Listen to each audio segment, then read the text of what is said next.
अस्सलाम वालेकुम, my self Umar Khan. आप देख रहे हैं इन्फोहॉलिक्स एंड एक्सट्रीमली सॉरी, काफ़ी लंबे गैप के बाद जो है वो वीडियो बना रहा हूँ। मैंने अपडेट भी किया था आप लोगों को कि मेरे इस्लामियत के पेपर्स चल रहे थे। I was too much busy in that, और कुछ और भी पर्सनल स्टफ था।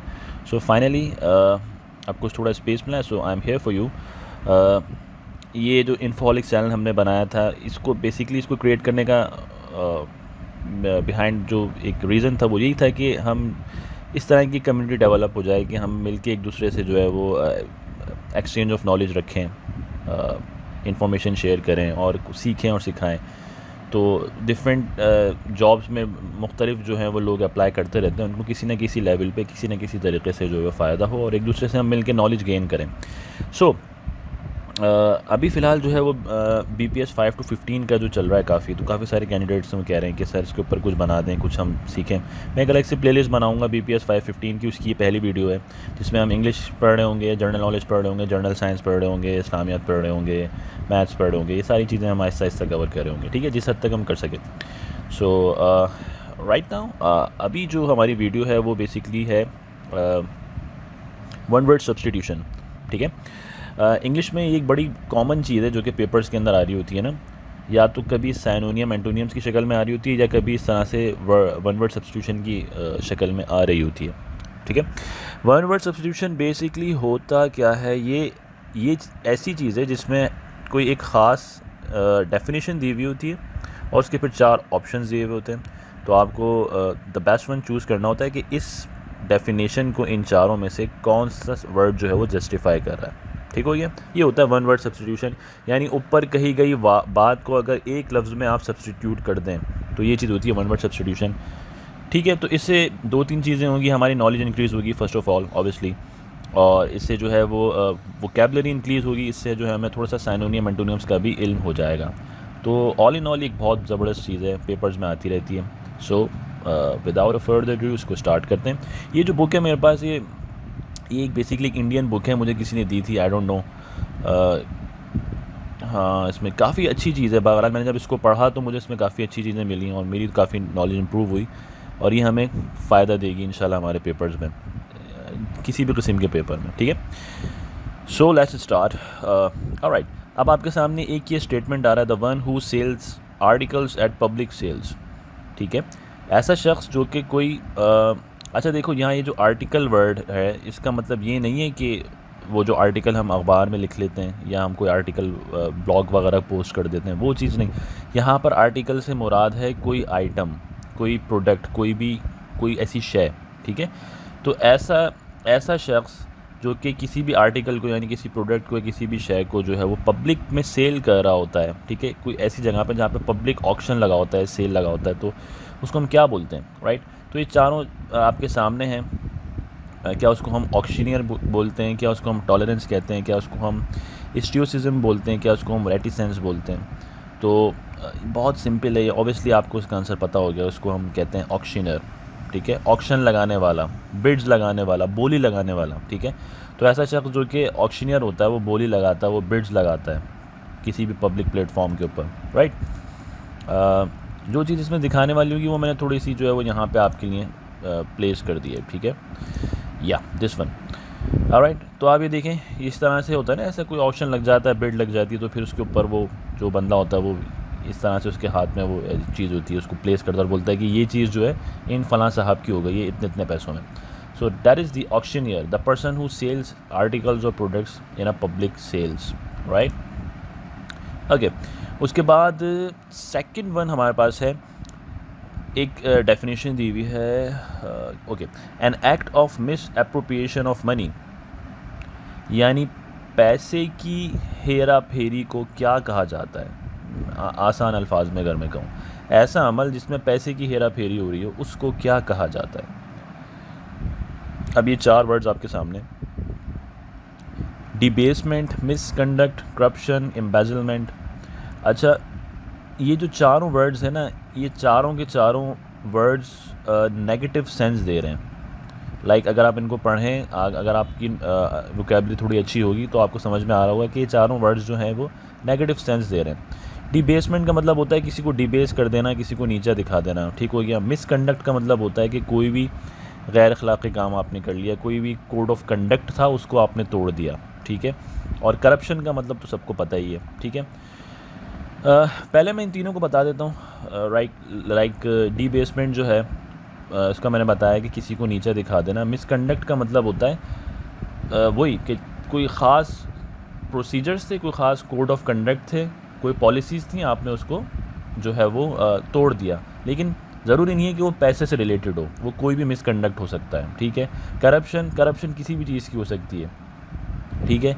लेकिन ऐसी करप्शन या ऐसा मिसकंडक्ट जो कि ख़ास पैसे से रिलेटेड हो, पैसे की हेरा फेरी से रिलेटेड हो, उसको हम कह रहे होते हैं एम्बेजलमेंट, ठीक है। हम क्या, ये आपने वर्ड सुना होगा ना कहीं कि फाइनेंशियल एम्बेजलमेंट के चक्कर में जो है ना चीफ फाइनेंशियल ऑफिसर को जो है ना निकाल दिया कंपनी से, उसने पैसों की हेरा फेरी करी। तो एम्बेजलमेंट का मतलब होता है पैसों की हेरा फेरी, मिसअप्रोप्रिएशन ऑफ मनी, यानी कि फाइनेंशियल एम्बेजलमेंट, लाइक दिस, ठीक है। ये होता है एम्बेजलमेंट। तो अब जब कभी भी एम्बेजलमेंट वर्ड आपके जहन में आया तो आप समझ जाइएगा कि पैसों की हुई है हेरा फेरी, and the misappropriate use of the money, right, okay. उसके बाद the third one is the first public performance of a musical और अ थिएट्रिकल वर्क और the first showing of a film, ठीक है। ये आपसे कह रहा है कि भाई कोई भी मूवी या कोई भी थिएट्रिकल वर्क या कोई भी म्यूज़िकल वर्क, उसकी जो पहली अपीयरेंस हो रही होती है पब्लिक के अंदर, या पहला उसका जो शो आ रहा होता है, जो किसी भी ओपेरा में या किसी भी आप कह लें कि सिनेमा में, उसकी जो द फर्स्ट स्क्रीनिंग होती है, उसको क्या कहते हैं, उस फर्स्ट परफॉर्मेंस को क्या कहते हैं? प्रीमियर, प्रीव्यू, ओपनर या डेब्यू। अब देखें, प्रीव्यू का मतलब तो होता है कोई किसी चीज़ का एक छोटा सा प्रीव्यू दिखा दिया, लाइक आप कह लेंगे जो किसी मूवी का ट्रेलर होता है तो उसको हम कह सकते हैं कि छोटा सा एक प्रीव्यू उसका दिखा दिया है। ओपनर का कोई यहाँ पे सेंस बनता नहीं है। डेब्यू का मतलब होता है कि ये टर्म जो है स्पेसिफिक है किसी स्पोर्ट्समैन के लिए, ठीक है, या कोई आप कह लेंगे कोई एंटरटेनमेंट से रिलेटेड कोई शख्स है, वो अपनी फील्ड में जब पहला जब वो करता है, एंट्री करता है, तो उसको हम डेब्यू कह रहे होते हैं, ठीक है। लेकिन यहाँ पर बात हो रही है आर्टिस्टिक चीज़ की, यानी कि कोई म्यूजिकल हो या कोई थ्योरेटिकल वर्क हो या कोई फिल्म हो, तो उसकी जो फर्स्ट शोइंग होती है, जिसका जो फर्स्ट शो होता है, उसको हम बोलते हैं प्रीमियर, ठीक है। प्रीमियर बहुत सारे लोग आप लोगों में से समझ गए होंगे मैं क्या कहना चाह रहा हूँ। तो प्रीमियर होता है जब मूवीज़ वगैरह आती हैं तो ये लोग स्टार कास्ट जो आती है खड़े होते हैं, पिक्चर्स वगैरह बनाते हैं, फर्स्ट शो के बाद जो है वो अपने ऑडियंस के साथ, तो उसको बोलते हैं प्रीमियर, ठीक है। लाइक दिस वन, इस तरह से, ठीक है। जब कोई भी मूवी वगैरह होती है उसका पहला शो होता है तो ये आके खड़े हो जाते हैं, तस्वीरें वगैरह खिंचवाते हैं और इनको बड़ी खुशी मिलती है। तो ये होता है प्रीमियर, किसी भी पहली मूवी का है या कोई भी पहला इवेंट जो होता है म्यूज़िक का या कोई थिएटर का, उसके फर्स्ट शो को प्रीमियर कहते हैं। ओके, आगे चल रहे हैं। Rules governing social acceptable behaviour. Okay, socially acceptable behaviour, पहले तो हमें इससे देखना होगा ना, सोशली एक्सेप्टेबल बिहेवियर्स क्या होते हैं? ऐसे बिहेवियर या ऐसा एटीट्यूड जो कि सोशली एक्सेप्टेबल हो, ठीक है।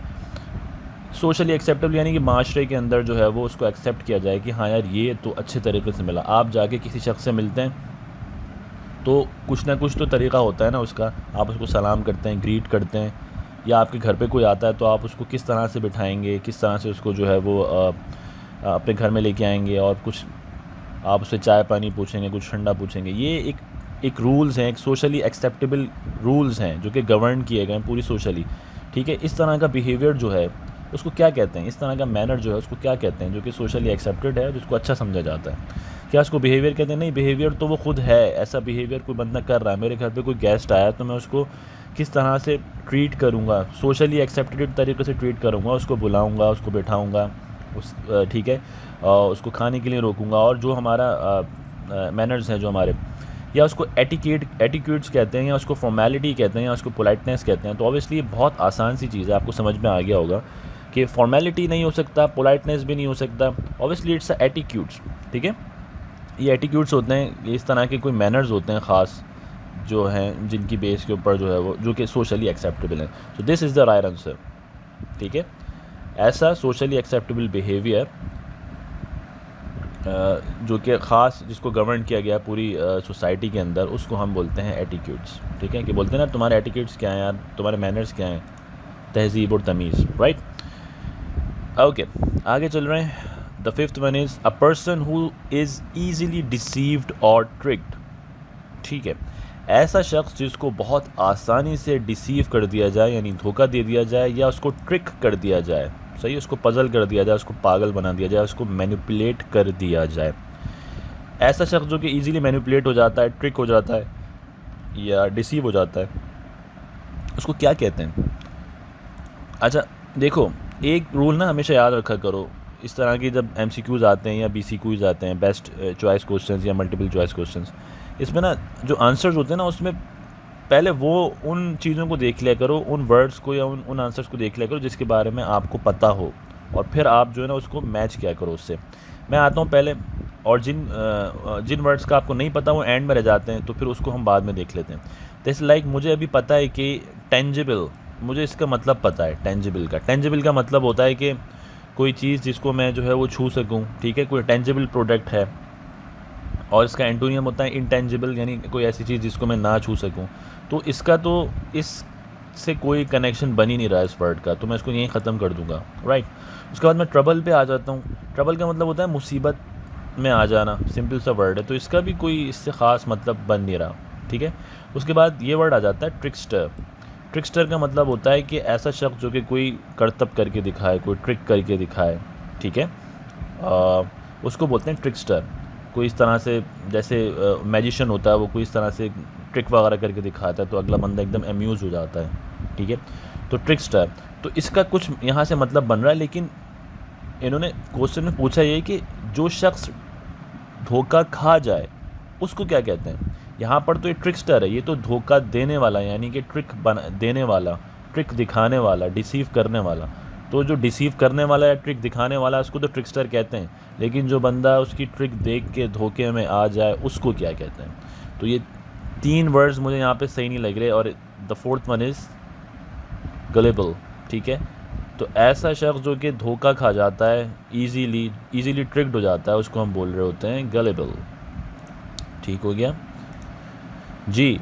गलेबल means a person who easily tricked. ये बंदा जो है ईज़िली ट्रिक्ड हो चुका है, ये बड़ा हैरान है, ये हुआ क्या भाई मेरे साथ। ठीक है, और इसको लोग बोल रहे हैं कैमरा में हाथ हिला दो, तो ये बंदा जो है ईज़िली ट्रिक्ड हो चुका है, तो इसको बोलते हैं गलेबल। ये एक जगह प्रोटेस्ट हो रही है, उन लोगों ने भी बैनर्स उठाया हुआ है, how gullible and stupid do you think we are. यानी ये लोग बोल रहे हैं तुम क्या समझते हो कि हम ईज़िली पागल होने वालों में से हैं, क्या हम स्टूपिड हैं, मतलब ये प्रोटेस्ट कर रहे हैं। तो आपको यहाँ से आइडिया हो गया होगा कि गलेबल का मतलब ऐसे लोग या ऐसा शख्स जिसको बहुत आसानी से जो है वो पागल बना लिया जाए। जैसे हमारे छोटे भाई बहन होते हैं, हम उनको बचपन में ना खूब जो है ना, उनको, वो बड़े गलेबल टाइप के बच्चे थे, हम उनको बचपन में ना खूब पागल बनाते थे, उनकी चीज़ें भी खाते थे। ठीक है ना ऐसा होता है ना, घर में कोई ना कोई कज़न या भाई या छोटा बहन भाई होते हैं। ठीक है, ऑलराइट। उसके बाद ओके, नंबर 6 है हमारे पास submission to all that happens as inevitable. देखो अब इसमें पहले वर्ड्स को समझो। सबमिशन का मतलब होता है कि आपने सबमिट कर दिए अपनी सारी एफ़र्ट्स, अपने सारे काम, अपनी सारी जद्दोजहद, स्ट्रगल, किस चीज़ के आगे, ऐसी चीज़ के आगे जो कि इनएविटेबल है। इनएविटेबल का मतलब होता है something that will happen sooner और लेटर। कोई ऐसी चीज़ या कोई ऐसा इवेंट जो कि होना ही होना है, सूनर और लेटर, अभी नहीं तो बाद में होगा ज़रूर, उसको बोल रहे होते हैं इनएविटेबल। ठीक है, इनएविटेबल जैसे हम कहते हैं ना, ये होनी को कोई नहीं टाल सकता, होनी को कौन टाल सकता है, जो चीज़ होनी है वो तो हो के रहेगी। यहाँ से मुझे एक चीज़ याद आ रही है, सूरह वाक़िया, इट्स अ 56th आयत ऑफ द कुरान, सूरत ऑफ द कुरान, राइट। 56वीं आया सूरत है सूरह वाक़िया। सूरह वाक़िया का ये जो नाम है ना, वाक़िया, इसका मतलब यही है कि वाक़ होने वाली, यानी क़यामत के बारे में अल्लाह ताला बता रहे होते हैं कि वाक़ होने वाली। और उसको अगर आप इंग्लिश में ट्रांसलेट करेंगे तो वो आएगा इनएविटेबल, यानी ऐसी चीज़ जो कि वाक़ होके रहेगी, क़यामत तो है वो आके रहेगी। लेट मी मैं इसको ज़रा सा चेक कर लेता हूँ, मैंने चेक भी किया था इसको, ये रहा, मैं आपको दिखाता हूँ। यस, ओके, अब आप यहाँ पे देख सकते हैं सूरह अल वाक़िया, यानी वाक़ होने वाली। तो यहाँ पे क्या चीज़ आ रही है, वर्ड क्या आ रहा है, इसकी इंग्लिश ट्रांसलेशन क्या आ रही है, द इनएविटेबल। इनएविटेबल का मतलब होता है समथिंग दैट विल हैपन। तो सूरह वाक़िया में अल्लाह ताला ये फरमा रहे हैं ना, इज़ा वक़अतिल वाक़िया लैसा लिवक़अतिहा काज़िबा ख़ाफ़िज़तुन राफ़िआ इज़ा रुज्जतिल अर्दु रज्जा व बुस्सतिल जिबालु बस्सा फ़कानत हबाअम मुंबस्सा। यानी इज़ा वक़अतिल वाक़िया यानी कि ऐसी चीज़ है जो कि हो के रहेगी। You should not have any kind of a doubt in that. Inevitable है भाई, होगी, ठीक है। सो आई थॉट कि आपने आइडिया ग्रैब कर लिया होगा यहाँ से। तो ऐसी चीज़ जो कि होने ही वाली है, ऐसे इवेंट्स, उसके लिए कोई शख्स या कोई ग्रुप ऑफ पीपल जो है वो अपनी सारी एफर्ट सबमिट कर दे, उनको हम क्या कहते हैं, उस तरह के लोगों को हम क्या कहते हैं, क्या उनको हम, अभी देखो यहाँ पे भी 4 वर्ड्स हैं, मैं आपको बता देता हूँ। सबसे पहले मैं आता हूँ सुपरस्टिशन के ऊपर। सुपरस्टिशन का मतलब होता है वहम, ठीक है। वहमी लोग बहुत हैं ना, हमारे घरों में भी होते हैं, हमारे दोस्तों में भी होते हैं, हमारे ख़ानदान में भी कहीं ना कहीं कोई ना कोई वहमी मिल जाएगा आपको, ठीक है। सुपरस्टिशन के ऊपर बड़ा बिलीव कर रहे होते हैं, वहम के ऊपर बड़ा बिलीव कर रहे होते हैं। लाइक काली बिल्ली जो रास्ता काट गई तो ओहो भाई अब उसका दिन हो जाएगा ख़राब। अब उस दिन अगर कोई थोड़ा बहुत कुछ अगर बुरा होगा भी तो वो सारा का सारा ब्लेम इस बात को दे देगा कि वो बिल्ली ने रास्ता काटा था ना, इस वजह से। तो खैर इसको बोलते हैं, इसकी ऐसे लोग होते हैं जो कि सुपरस्टिशियस लोग होते हैं, सुपरस्टिशन के ऊपर जो है वो बिलीव रखते हैं। होता कुछ नहीं ऐसा, ठीक है।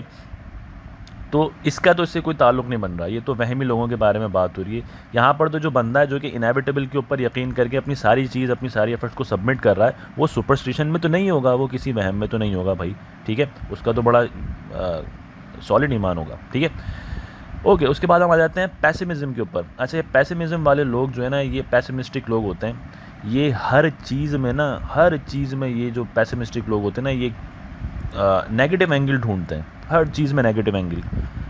इनमें अजीब सा ये ना एक कीड़ा होता है, हर चीज़ के अंदर कोई ना कोई गलत एंगल ज़रूर ढूंढ लेंगे। ये होते हैं पैसिमिस्टिक लोग, ठीक हो गया। इनकी सोच जो है बड़ी नेगेटिव होती है। उसके बाद हम आ जाते हैं प्रैग्मेटिज्म के ऊपर। प्रैग्मेटिज्म वाले लोग जो होते हैं, या जो कोई प्रैग्मेटिक पर्सन होता है, वो प्रैक्टिकल ओरिएंटेड पर्सन होता है। वो बोलता है कि भाई मुझे कोई चीज़ प्रैक्टिकली दिखेगी, 2 और 2 4 तो मैं उसको मानूंगा, ठीक है। और वो अपने बिलीव्स वगैरह जो है आइडियाज़ सबको ख़त्म कर सकता है अगर उसको कोई चीज़ सामने दिख जाए। लाइक वो ये समझ रहा है कि 2 और 2 जो है वो 5 होते हैं, ये इसका आइडिया था, बचपन से सुनता हुआ आ रहा था, लेकिन किसी ने इसको दिखा दिया कि नहीं भाई 2 और 2 4 होते हैं, तो वो अपने सारे आइडिया तर्क करके उसको मानने लग जाएगा। तो ये एक्शन ओरिएंटेड पीपल होते हैं, ये प्रैक्टिकलिटी के ऊपर ज़्यादा फोकस कर रहे होते हैं। तो प्रैग्मेटिक लोग जो हैं उनका तो इनएविटेबल से कोई ताल्लुक़ है ही नहीं, क्योंकि वो तो 2 और 2 4 को मानने वाले हैं। तो वो ऐसी चीज़ जो कि बाद में कभी होगी, ऐसे इवेंट्स जो कि फ्यूचर में कभी होंगे, उस पर तो वो कभी यकीन ही नहीं करेंगे। वो तो बोलते हैं हमें सामने के सामने चीज़ दिखाओ, तो ये भी आंसर नहीं होगा। तो ऐसे, तो फाइनली फैटलिज़म वो आइडियोलॉजी है, या वो आइडिया है, या इस तरह की, या ऐसी फ़िलॉसफी है, ये उन लोगों के लिए होती है कि जो लोग आने वाले इवेंट्स को जो है वो कंसीडर करते हैं और अपनी सारी एफर्ट्स जो है उसके ऊपर लगाते हैं। इसको रिलेट करें कि भी मुस्लिम्स, हमें पता है कि हमारी मौत भी होनी है, और हम एक रोज़ जो है अल्लाह ताला हम सबको उठाएगा बरोज़ क़यामत। तो हम जो है अपनी सारी एफर्ट्स जो हैं सबमिट कर रहे हैं अल्लाह ताला के अहकामात के आगे।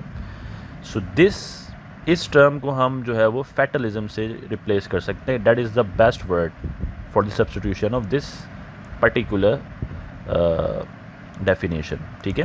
फैटलिज्म, it means submission to all that happens as an inevitable. Alright, आगे चल रहे हैं। A legal agreement that allows someone to use a building और a land for a period of time, usually for rent, ठीक है। ऐसा legal agreement जो कि किसी एक शख्स को दूसरे शख्स के साथ उसका एग्रीमेंट हो, और वो इजाज़त दे रहा हो कि वो मेरी ज़मीन यूज़ कर ले या मेरी बिल्डिंग यूज़ कर ले किसी ख़ास वक्त के लिए, किसी ख़ास पैसे के एवज़, यानी और भी पैसा होता है वो रेंट होता है। इस किस्म के लीगल एग्रीमेंट को क्या कहते हैं, ठीक है। आई रिपीट, क्योंकि एक शख्स जो है दूसरे शख्स से मुआहदा कर रहा है कि यार इस इतने अरसे के लिए तुम मेरी जगह या मेरी बिल्डिंग यूज़ कर लो, लेकिन मैं इसके कुछ पैसे लूँगा। तो इस तरह के एग्रीमेंट को हम क्या कह रहे होते हैं, तो वो जो पैसे ले रहा होता है उसको तो रेंट कह रहे होते हैं, ठीक हो गया। लेकिन उस लीगल एग्रीमेंट को क्या कह रहे होते हैं, तो क्या उसको एश्योरेंस कह रहे होते हैं, क्या उसको डील कह रहे होते हैं, क्या उसको बॉन्ड कह रहे होते हैं, या उसको लीज़ कह रहे होते हैं। तो ये बहुत आसान है और आपको उसका आंसर पता होगा, इसको लीज़ कह रहे होते हैं, ठीक है ना। Lease is the right answer. कहते हैं ना लीज़ के ऊपर गाड़ी मैंने उठा ली है, किस्तों पे, या लीज़ के ऊपर मैंने गाड़ी उठा ली है। तो इस तरह का जो एग्रीमेंट होता है उसको हम लीज़ एग्रीमेंट कह रहे होते हैं, ठीक हो गया। ऑलराइट, आगे चल रहे हैं। अच्छा, उसके बाद 8th के ऊपर है अ person who worships only one God. ऐसा शख्स जो कि सिर्फ एक खुदा को मानता है, उसको हम क्या कह रहे होते हैं। अब ये 4 टर्म्स हैं, इन चारों को एक एक डिस्कस कर लेते हैं। अच्छा, मैं थीस्ट के ऊपर बात करता हूँ। थीस्ट का मतलब होता है किसी भी खुदा को मानना, ठीक है। इट डजेंट मैटर कि वो 10 खुदा हो, 1 खुदा हो, 5 खुदा हो। बस कोई शख्स अगर किसी भी किस्म के खुदा पे यकीन करता है तो उसको हम बोलते हैं थीस्ट, सही है। और ऐसा शख्स जो किसी भी खुदा पे यकीन नहीं करता तो उसको हम क्या बोल रहे होते हैं? यस यस यस यस, उसको हम बोल रहे होते हैं एथीस्ट, ठीक है, एथियस्ट। और ये बड़ा मुश्किल हो रहा है लिखना, एथिस्ट, ठीक है। एथिस्ट वो लोग होते हैं जो किसी भी किस्म के खुदा को जो है ना वो नहीं मानते, और थीस्ट वो लोग होते हैं जो कि किसी खुदा को मानते हैं, ठीक हो गया। किसी न किसी खुदा पे यकीन रखते हैं। अब अगर थीस्ट में से ऐसे लोग जो कि बहुत सारे खुदाओं को जिन पे यकीन रखते हैं, कि एक से ज़्यादा खुदाओं पे यकीन रखते हैं, तो उनको हम कहते हैं पॉलीथीस्ट, ठीक है। Poly means many, theist means खुदा पे यकीन रखने वाला, पॉली मीन्स मैनी, यानी अ मैनी गॉड बिलीवर और a believer of many gods, ठीक हो गया। इसके अलावा जो शख्स सिर्फ एक ही खुदा पे यकीन रखता है, लाइक वी मुस्लिम्स डू, उसको हम बोलते हैं मोनोथीस्ट। मोनो मीन्स वन, ठीक है, and theist means a believer of a God. तो हम एक अल्लाह को मानने वाले हैं, एक खुदा को मानने वाले हैं। So a person who worships only one god is known as monotheist, ठीक हो गया, उसको मोनोथीस्ट कहते हैं। बाकी एक वर्ड है फिलोजाइनिस्ट होता है, ये एम गलत लिखा हुआ है यहाँ पे, एन आएगा इधर, फिलोजाइनिस्ट। फिलोजाइनिस्ट का मतलब है फिलो मीन्स कहते हैं लवर को, और जाइनिस्ट जो है वो वुमेन से निकला है, तो अ वुमेन लवर उसको बोल रहे होते हैं फिलोजाइनिस्ट। जो सिर्फ औरत को अपना क़िबला बना लेता है, ठीक है, उसको बोल रहे होते हैं फिलोजाइनिस्ट। और जो औरत से नफरत करता है उसको बोलते हैं मीज़ोजाइनिस्ट। तो ये वर्ड भी आपको समझ में आ गया, ठीक है। So this is the right answer, monotheist, a God worshipper, only one God, ठीक है, एक गॉड को वर्शिप करने वाला। उसके बाद ऑलराइट, आगे हम चल रहे हैं। ये बहुत बहुत बहुत सिंपल है। एनिमल्स लिविंग इन वाटर, पानी के अंदर जो रहने वाले एनिमल्स होते हैं उनको क्या कहा जाता है? तो come on bio students, 9th matric first year inter सब नहीं पढ़ा है तो खैर ये तो बहुत छोटी सी चीज़ है। तो ऑब्वियसली जो पानी में रहने वाले एनिमल्स होते हैं उनको एक्वेटिक कहते हैं। एक्वा का मतलब होता ही वाटर है, ठीक है, एक्वा का मतलब होता है वाटर, और इसमें रहने वाले जो जानदार हैं उन्हें हम कहते हैं एक्वेटिक, ठीक हो गया। तो this is the right answer. बाकी मैमल्स और एम्फीबियंस और ग्रेगरियस ये तो कहीं से बन ही नहीं रहा, इनका कहीं से कोई भी जो है वो इस चीज़ से ताल्लुक़ नहीं बन रहा। ऑलराइट, उसके बाद 10 यहाँ पे मैं भी ख़त्म करूँगा। उसके बाद नेक्स्ट वीडियो में जो है वो और 10 उसके ऊपर डिस्कशन करेंगे हम। The 10 one is okay, someone not fit to be choose in. ऐसा शख्स जो कि फ़िट इन नहीं हो रहा हो किसी जगह पे, उसको हम चूज़ नहीं कर सकते, उसको हम क्या बोलते हैं? इमेलिजिबल, ये तो कोई वर्ड ही नहीं है, ठीक है। उसके अलावा नॉन एलिजिबल, ये भी नॉन नहीं होता। अनएलिजिबल और इनएलिजिबल, आपको इन तीनों में कन्फ्यूजन होगी। कुछ लोग जो है नॉन एलिजिबल के ऊपर कर देंगे टिक, क्योंकि नॉन का मतलब होता है नॉन या नन एलिजिबल, ये नेगेटिव सेंस दे रहा है। अन पे कर देंगे कुछ लोग, लेकिन इसका बेसिकली सही आंसर है इनएलिजिबल, ठीक है। हम कहते हैं ना आप भाई इनएलिजिबल हैं, आप जो है इस नौकरी के लिए फ़िट नहीं हैं, आप इनएलिजिबल हैं। अन नहीं बोलेंगे और नॉन एलिजिबल नहीं बोलेंगे, ठीक हो गया। सो या ये 10 था, इसके नीचे आंसर्स भी दिए हुए होते हैं ना, ये 10 था, 10 का डी राइट है, ठीक हो गया।